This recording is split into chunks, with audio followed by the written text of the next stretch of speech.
is the Investor Connect podcast program. This is Hall T. Martin. I'm the host of the show, in which we interview angel investors, venture capital, private equity, family offices, and many other investor groups for startups and growth companies. I hope you enjoyed this episode. Thank you for joining us.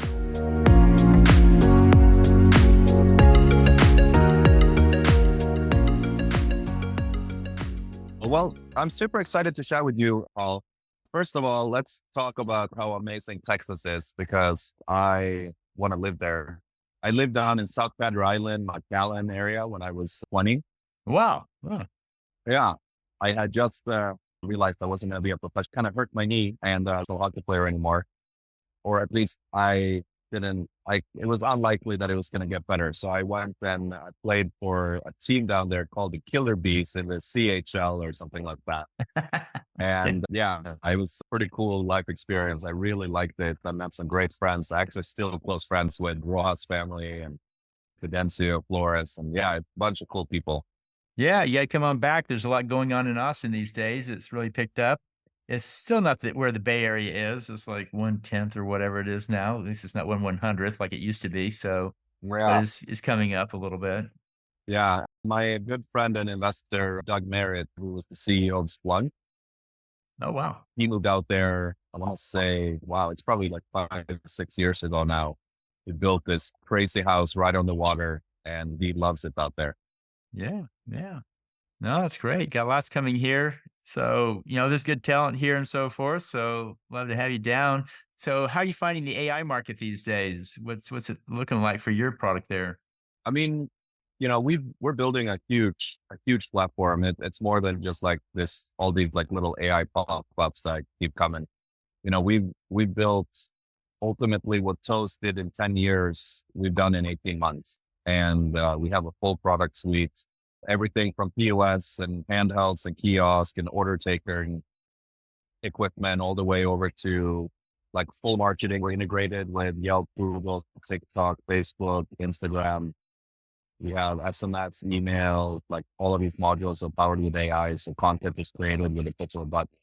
It's a really neat feature set. And then everything you need to manage your employees, from payroll to tip manager to, pretty much everything you need to manage your staff, and all the way over to the inventory, down to how many ounces and grams are each, recipe, how much food is on your shelves in real time at all times, automatically comparing pricing between different vendors and placing orders, and then all the way out to the bill module where you actually pay the bill and then account for it. And we completely reconcile the books with GL codes, P&Ls, balance sheets. So it's full accounting as well. So it's crazy what we built. How much did AI speed up your process development there and reduce costs? How would you, different ways you can angle it, but what do you think impact of AI was on it?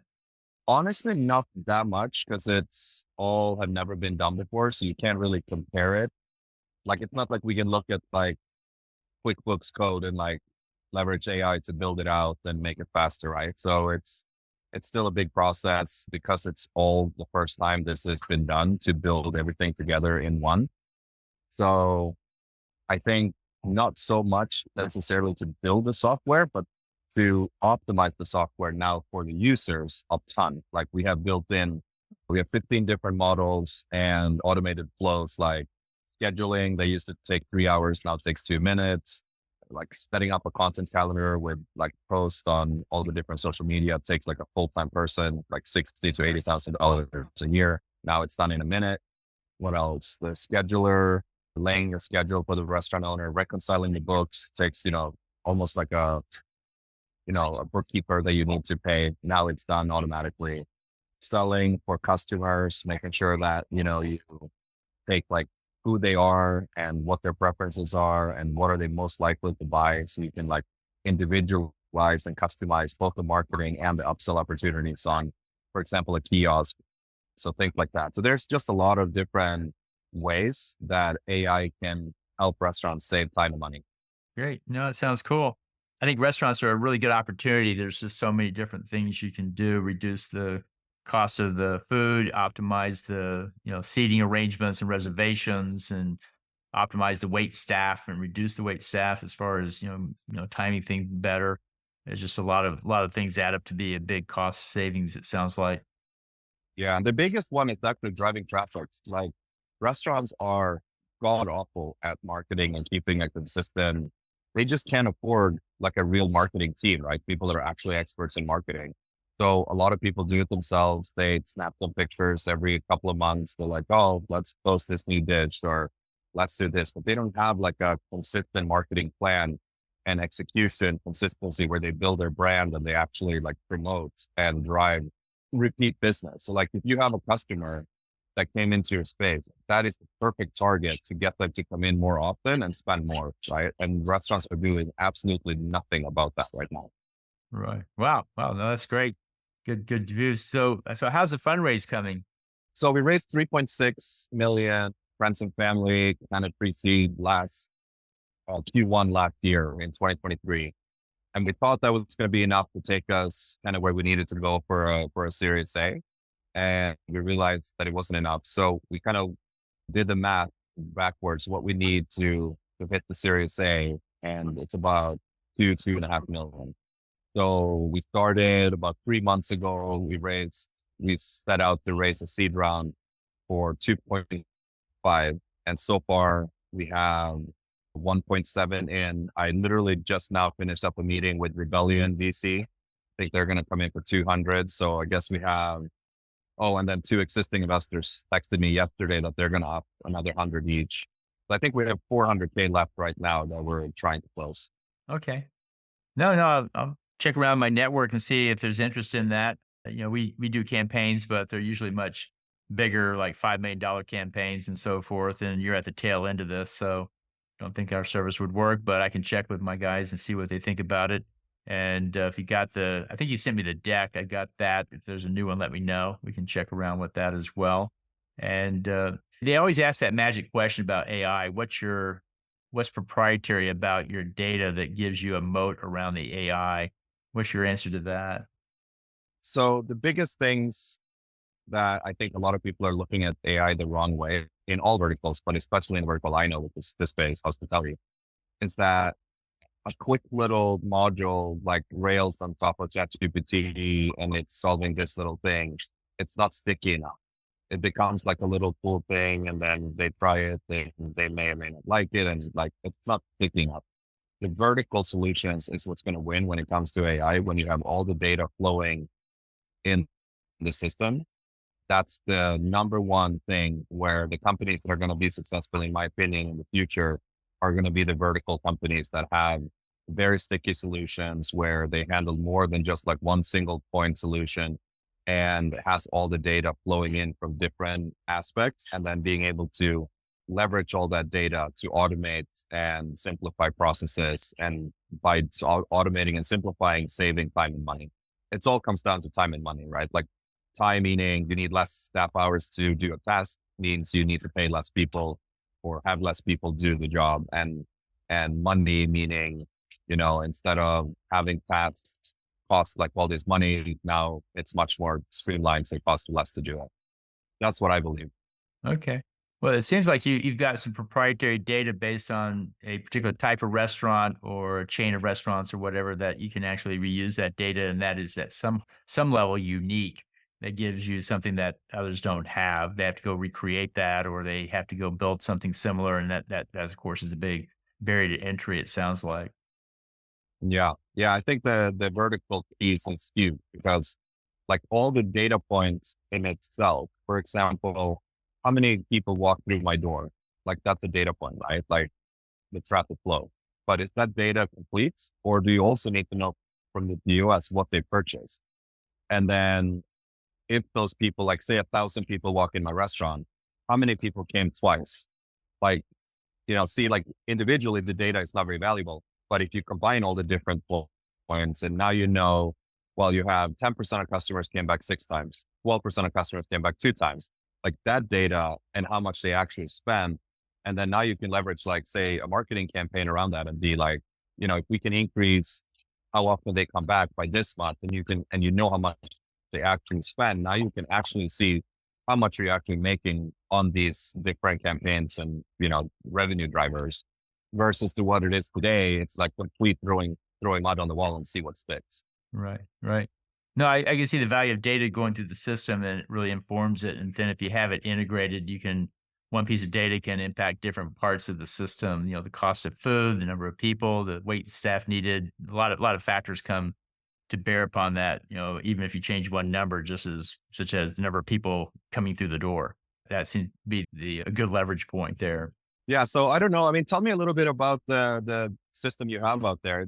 10 Capital is at heart. We do investor relations. We're introducing you to investors through we have online pitches, we have in-person pitches, and then we use dinner pitches to close. The world starts online, and have found that was hard, easy to start the dialogue, but it was sometimes hard to pick up a check if it just is online. So after we do I a agree with couple of that. rounds of online and in-person pitches, we do roadshows, kind of like what Max did at Pitchforce, but ours is not just feedback; it's actual. I'm interested in writing a check or not, and so there are more investors than feedback. And so what we're doing is going through and seeing who's interested and introducing them to you. And some people are very good about follow up. Others need more structure, and have found that if we do a roadshow in, say, the Bay Area, 30 days later we want to go back to the Bay Area and do a dinner event to close. Invite the interested people out, 2 hours. Go through every slide of the deck, answer everybody's question, and then say, you have 30 days to make a decision, and then we're moving on. And the idea is that the in-person, you have to build a little bit of relationship in these processes. And the in-person element to our dinner can stand in for a lot of that. Typically, if you meet them at a pitch event, you answer some questions, there's more touch points after that online, giving them updates, going through the data room. When we do diligence with angels, for example, we never just give them the diligence box. We come with the diligence box, and we're going to walk through it together and answer their questions, and have found that more effective in getting through the process, because a lot of angels don't quite know what they should ask. They all have 3 to 5 questions to ask, and that's the real value. Is you're surfacing those questions, you're answering it. And at the end of the box, when you've gone through every document, answer every question you ask, is there anything else? They say, well, I think you answered it all. You declare, we have now done our diligence. I'll send you the wiring instructions. Here's the check. Here's the document for the convertible note or the price round, whatever you have. And there it is. And I think there's some more confidence at that point. If they have gone through the entire box and they really just don't have any other questions, well, now it's a question, do I want to invest or no? So that's our model, is to get in there with them on that. Now, if it's a venture capital or family office, they probably have a process, and we just figure out what documents you need and who's going to do it. And the magic question is how many other deals are in front of me? Because it takes 3 weeks to do one of these things, and you're third in line. Okay, and 9 weeks will be going through. So you can figure out what that looks like. So, but most of our guys are angels, so we really have to manage that process really closely with them to get through that. Otherwise, that's where most people stall out. But so our program is a monthly retainer, $3K a month for a 3-month commitment. After that, it goes month to month. You usually get about $500K worth of introductions in a month. So, but not everybody closes. It's like 20% close rate in some cases. A lot of people are talking, looking, kicking tires, and so forth. We all know that. But once you sort those guys out, 1 out of 5 writes checks, well, then you can do the math on how many you have to get in front of to do this. And on an average roadshow, we'll have 20, 25, 30 investors in the room. There's 50 people in the room, but there's also startups and partners and all those things in there. So about half the people are investors. And we'll be back in the Bay Area May 15th. Actually, we're there May 15th. We'll be back October 8th to do the event together. We'll be in Palo Alto at Perkins Coie again, like we were last time. And we're now going to LA, Orange County. So we'll be down there September 10th and 11th. So roadshows are coming around. After that, we head off to New York and DC and the other side of the country. Okay, cool. And so what does that mean? Does that mean that the investors fly out with you guys, or you guys do the work for them? What we're doing is we've organized the investors in each of the cities. And so when we get to DC, all the investors are local people that are coming out. And the Oh, I companies that see. are in our I program see. are flying in to go meet with them. Now, I do get a lot of people that have been even from the Bay Area or Seattle or Chicago saying, hey, I've talked to everybody in my town. I've wrung out every investor, and they want to get in front of new investors. Well, that means you're going to have to go to some of these other cities. But our tour goes around the country: Austin, Dallas, Seattle, Bay Area, LA, Orange County, Chicago, New York, DC, Houston, getting into Raleigh and Miami next year. And so you can get in front of new people that way if you've already wrung out your local area. Got it. Okay, that's cool. Yeah, I would love to kind of learn and understand a little bit more. I mean, 3K, it doesn't seem like, that big of a problem. Yeah, your mileage varies greatly in these things. Sometimes everybody gets excited. There's lead investor, $1.5 million. Other times there's, just five guys that are doing a party round. Nobody's really leading it, 250. It's one of those things. So it often depends on who's leading it. And if you get the right guy leading it, I've seen it go from 150 to 1.5 in a heartbeat because in their mind, it's not about diligence. It's about who's going to take care of this thing after the check is written, who's going to stay on the board, who's going to watch him, who's going to spend time.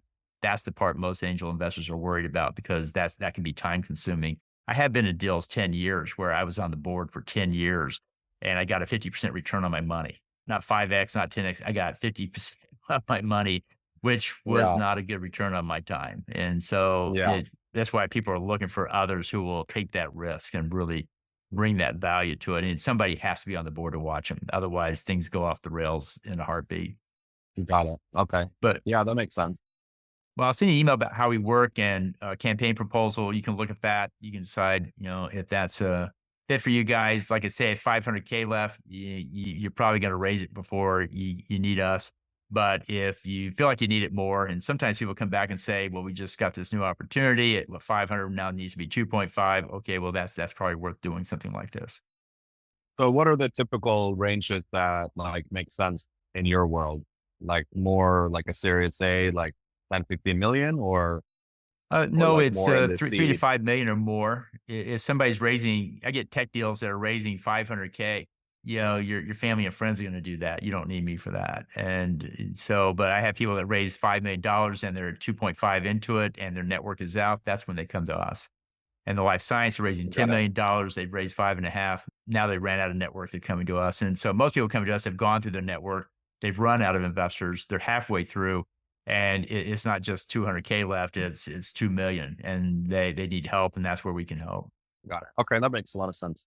All right, yeah, send me your stuff. I'm very curious, and time is money. I'm trying to wrap this up this month, but it sounds like you guys also have a little bit of a the diligence process. You might be faster and cleaner, but yeah, okay, Okay, I'll send that to you, and we'll go from there. that's great. Thank you so much, Hall, and yeah, feel free to share my deck. That is the updated one that you have with anyone that you think might be a good fit. Okay, I'll do so. Very good. Thanks so much. Appreciate it. Yeah, Have a thank good you. Bye bye. Investor Connect helps investors interested in startup funding. In this podcast series, experienced investors share their experience and advice. You can learn more at investorconnect.org. Paul T. Martin is the director of Investor Connect, which is a 501c3 nonprofit dedicated to the education of investors for early stage funding. All opinions expressed by Hall and podcast guests are solely their own opinions and do not reflect the opinion of Investor Connect. This podcast is for informational purposes only and should not be relied upon as a basis for investment decisions.